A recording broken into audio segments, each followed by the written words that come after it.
चलाई कलान, ठंड, फ्रॉस्ट, ये सारी चीज़ें आप सुनने को मिलेंगे आपको चलाई कलान में।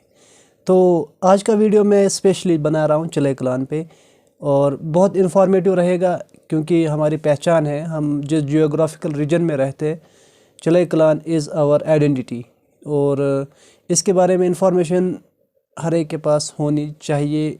नॉट इम्पॉर्टेंट बट एटलीस्ट क्योंकि हमारा ट्रेडिशन है, is part of our culture, so we must be aware about Chillai Kalan. चलाई कलान में तो हम ये बोलते हैं कि चलाई कलान में बहुत ज़्यादा ठंड होती है और बर्फ़ जो है जम जाती है। तो these are some basic facts of Chillai Kalan, ये हर एक को पता होते। लेकिन मैं आज आपके साथ थोड़ा सा डिटेल में आपको चलाई कलान के बारे में बताऊंगा। तो चलिए करते हैं ये वीडियो शुरू। पहले जो हम सेक्शन कवर करेंगे वो हम देखेंगे जो चलाई कलान है ये किससे डिराइव हुआ है। चलाई कलान, इसकी इटोमोलॉजी ये है कि ये पर्शियन वर्ड से डिराइव हुआ है जिसका मतलब होता है मेजर कोल्ड, यानी जिसे हम आसान लफ्ज़ों में बोले शदीद ठंड या बहुत ज़्यादा ठंड। तो अब हम दूसरा सेक्शन जो इसमें कवर करेंगे वो है इसका इंट्रोडक्शन। तो जो चलाई कलान है ये 40 दिन का पीरियड होता है विंटर में और ये वो वाला हिस्सा है विंटर का जिसमें बहुत ज़्यादा ठंड होती है। तो ये चलाई कलान जो है ये 40 दिन का पीरियड होता है जो स्टार्ट होता है 21 दिसंबर को और एंड होता है ये 29 जनवरी को। और उसके बाद चलाई कलान इज़ फॉलोड बाय चलाई खर्द, ये 20 दिन का एक पीरियड होता है और इसका मतलब है कि स्मॉल कोल्ड, मतलब कि जितनी ठंड चलाई कलान में होती है अब उससे कम ठंड चलाई खर्द में होती है। तो चलाई खर्द स्टार्ट होता है जन 30 को और एंड होता है फरवरी 18 को। और उसके बाद 10 दिन का पीरियड होता है जिसे बोलते हैं हम चलाई बच जिसे बोला जाता है, इसे बोला जाता है, इसका मतलब है कि बेबी कोल्ड। तो इसमें चलाई कलान से भी कम ठंड और चलाई खर्द से भी कम ठंड होती है। और जो चल बच है ये स्टार्ट होता है फरवरी 18 और एंड होता है फरवरी 28 को। और उसके बाद जो दूसरा सेक्शन हम कवर करेंगे वो है वेदर। तो इस दौरान कैसा मौसम रहता है चलाई कलान में, तो आइए देखते हैं। तो ड्यूरिंग दिस 40 डे पीरियड जो चलाई कलान का होता है इसमें जो रात का टेम्परेचर होता है वो बहुत ज़्यादा, मतलब वो जिसमें हम बोलते हैं माइनस में टेम्परेचर रहता है उस किस्म की ठंड होती है। और जो दिन का टेम्परेचर होता है वो सिंगल डिजिट में रहता है, यानी आप समझ लीजिए ये 7, 8, 9 मैक्सिमम होगा और हार्डली उसके ऊपर होगा। वेदर है चलाई कलान में वो कंटिन्यू जो मिनिमम टेम्परेचर है चलाई कलान में वो फ्रीजिंग पॉइंट से कम रहता है, यानी माइनस में रहता है।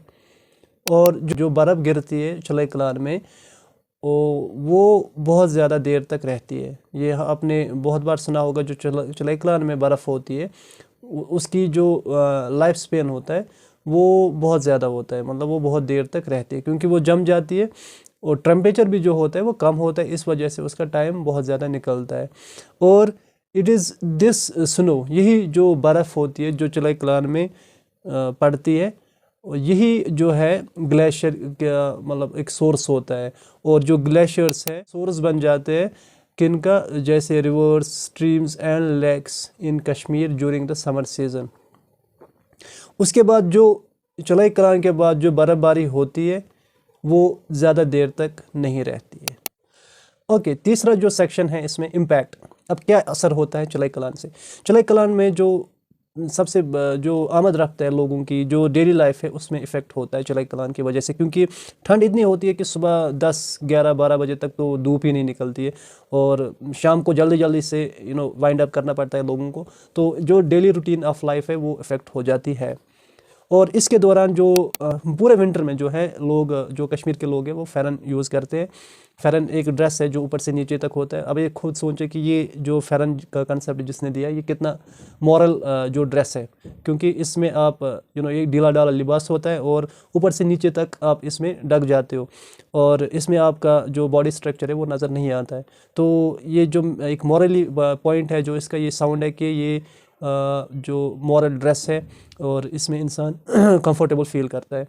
और इसमें क्या है, कांगरी विंटर में ज़्यादा यूज़ होती है, और पर्टिकुलरली जो चिलई कलान में मोस्ट पीपल जो कश्मीर में है वो कांगरी यूज़ करते हैं। और ड्यू टू सब ज़ीरो टेम्परेचर यहाँ पे क्या होता है, टैप वाटर जो है या पाइपलाइन जो है वो जम जाती है, और इसके दौरान डल लेक जो है वो भी जम जाता है।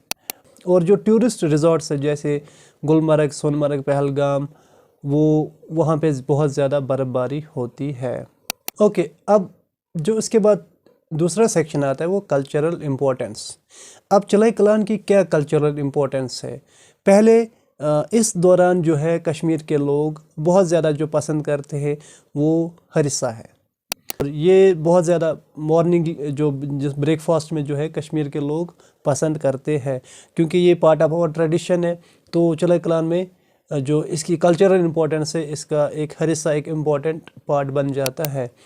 और जो first day of Chillai Kalan है वो है 21 दिसंबर। इसको सेलिब्रेट किया जाएगा from this year 2023 as world Pheran day. तो हमारी पहचान है फेरन की, ये हमारा जो ट्रेडिशनल ड्रेस है ये, और ये हमारा एक कल्चर है अपना कश्मीर का। हमें इसी के अंदर रहना चाहिए, हमें दूसरों का कल्चर नहीं अपनाना चाहिए, हमारी अपनी पहचान बननी चाहिए। वो कैसी बनी, जब हम अगर हम फेरन का देखेंगे तो इट इज़ इंटरनेशनली रिकॉग्नाइज्ड, और इस पे अब एक अलग दिन सेलिब्रेट किया जाएगा। सेलिब्रेट इन द सेंस कि एक दिन इसके लिए रखा गया कि to showcase the importance of our tradition, of our culture. So we must not adopt the culture of other community, other countries, other people. We must be proud to have our own culture, to have our own identity, and we should promote this culture because it is our identity. So this was a brief you can say introduction and brief information about Chilai Kalan. I hope you'll find this video informative and share with your friends and family members. Thanks. Fi Amanillah.